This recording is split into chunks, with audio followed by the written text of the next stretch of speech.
kita akan berkenalan dengan seorang pria bernama Shawn Michael Grate, yang lahir pada tahun 1976 di Ohio, Amerika Serikat. Ayahnya bernama Terry Grate dan ibunya bernama Teresa McFarland. Shawn terlahir memiliki wajah yang tampan dan juga menawan, karena itulah, Shawn begitu gampang mendapatkan hati para wanita. Hanya dengan sedikit senyuman manisnya, membuat semua wanita bertekuk lutut kepadanya. Namun sayang, hatinya tidak seindah wajahnya. Shawn kecil menjalani kehidupan yang normal. Ia menyukai olahraga softball dan juga sepak bola. Biasanya, ia menghabiskan waktu bermain dengan tetangganya. Saat usia Shawn 11 tahun, kehidupannya mulai berubah. Ia bukan lagi berjalan di jalur yang seharusnya. Semua berawal ketika kedua orang tuanya bermasalah, yang mengakibatkan Shawn jarang diperhatikan. Bahkan, Shawn pernah melihat ibunya berselingkuh dengan pria asal Kentucky, dan meninggalkan Shawn dan juga ayahnya. Atas kekesalannya itu, Shawn bahkan pernah berniat untuk menghabisi ibunya sendiri. Sejak kejadian itu pula, rentetan kasus Shawn mulai muncul. Saat usia 18 tahun, Shawn ditangkap oleh pihak yang berwajib karena melakukan penikaman kepada pacarnya, karena ia tidak terima pacarnya memutuskan hubungannya. Dan saat usianya 22 tahun, Shawn kembali ditangkap karena melakukan pembobolan di rumah pacarnya yang sedang hamil, sampai wanita itu pun pingsan. Saat itu, Shawn hanya ditangkap selama 1 bulan di dalam sel penjara. Setelah itu, Shawn pun tidak pernah kapok. Setelah pacarnya melahirkan, ia kembali datang ke rumah itu dan membawa pisau untuk melukai pacarnya. Dan atas kejadian itu, Shawn kembali dihukum selama 4 tahun penjara, dan pada tahun 2003 ia dibebaskan. Walaupun sudah dewasa, Shawn tidak mau bekerja. Ia menjadi seorang yang pemalas. Ia hanya mengambil keuntungan dari wanita kaya satu ke wanita kaya lainnya yang ia kencani.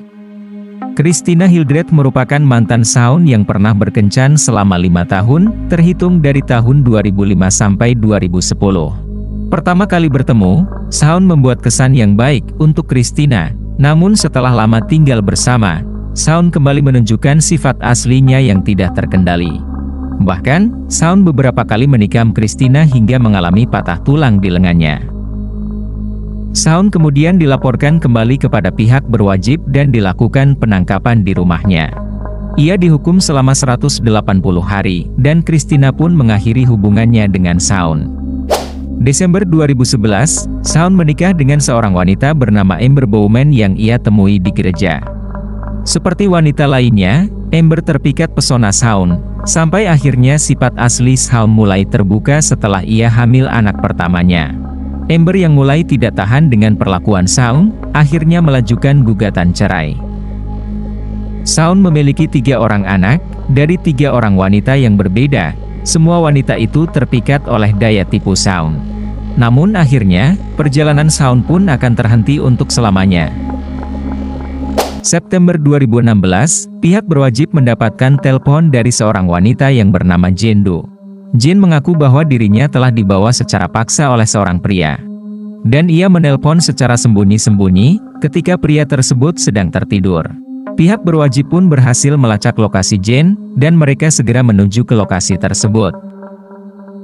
Sesampainya di lokasi, pihak berwajib langsung menggeledah rumah dan mereka menemukan Jane dengan kondisi terikat dan lemas. Selain Jane, pihak berwajib juga menangkap pria yang telah menyekap Jane, dan pria itu bernama Shawn. Shawn kembali lagi beraksi, ia bertemu dengan Jane di komunitas keagamaan di kawasan Ashland. Jane terpesona dengan Shawn yang digambarkan sebagai pria yang tampan dan juga taat beragama. Mereka sering menghabiskan waktu bersama untuk makan siang, bermain tenis, dan juga membahas Alkitab. Shawn lama-lama menaruh hati kepada Jane, ia ingin Jane menjadi kekasihnya, namun tidak dengan Jane, ia hanya menganggap Shawn sebagai teman saja. Tidak lebih dari itu. September 2016, Shawn berhasil membawa Jane ke rumahnya di kawasan Ashland, dengan alasan ia akan mengambil baju di rumahnya untuk disumbangkan. Setelah sampai di rumahnya, Shawn menjadi seorang pria yang berubah. Ia bukan lagi pria yang baik dan takut akan Tuhannya, justru Shawn menjadi pria yang sebaliknya. Di rumahnya, Shaun kemudian mengikat Jane dan terus menggagahinya. Selama 3 hari, Jane berada di rumah Shaun dan mendapatkan perlakuan yang tidak baik. Saat malam hari, Shaun sedang tertidur di kamarnya, dan saat itu Jane pun diam-diam mengambil handphone Shaun yang ada di samping tempat tidur Shaun. Shaun kemudian dibawa ke kantor pihak berwajib untuk dimintai keterangannya. Namun ketika pihak berwajib menggeledah rumah Shaun, mereka menemukan 2 orang wanita bernama Stacey Stanley dan 1 orang lagi bernama Elizabeth Griffin. Tubuh Stacey ditemukan di gudang bawah tanah, sementara Elizabeth ditemukan di lemari atas rumah Shaun. Elizabeth dinyatakan hilang 1 bulan sebelumnya, hingga akhirnya baru ditemukan di rumah Shaun. Mereka berdua ditikam oleh Shaun berkali-kali, hingga keduanya pun meninggal. Rumah Shaun kemudian dibongkar, karena dianggap sebagai rumah yang sangat menakutkan. Namun setelah penyelidikan, ternyata di rumah itu bukan hanya menyimpan 2 tubuh wanita yang sudah meninggal. Tetapi ada lebih banyak wanita yang sudah terkubur di rumah itu. Salah satunya bernama Candice Cunningham, yang merupakan mantan pacar Shaun. Selain itu, ada Dan Lowry yang berusia 23 tahun juga meninggal akibat ulah dari Shaun. Lowry memiliki 2 orang anak yang masih di bawah usia 5 tahun saat ditikam oleh Shaun. Dan yang terakhir seorang wanita bernama Ribka Leichy.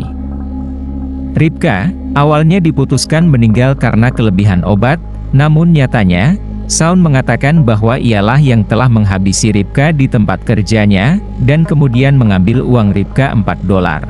Tahun 2018, Shaun didakwa atas lenyapnya 5 orang dan perlakuan tidak menyenangkan kepada Jane dengan hukuman mati. Tahun 2020, Shaun melakukan banding, namun ditolak oleh pengadilan. Rencananya, tahun 2025 Shaun akan dieksekusi, namun belum direncanakan dengan metode apa Shaun akan dieksekusi. Sementara Jane tak henti mengucap syukur karena terlepas dari Shaun dengan kondisi masih hidup, walaupun ia masih trauma dengan kejadian yang menimpanya. Jika Anda menyukai video ini, silahkan untuk subscribe, like, share dan komen di bawah ini. Jangan lupa juga untuk menyaksikan video lainnya di channel ini.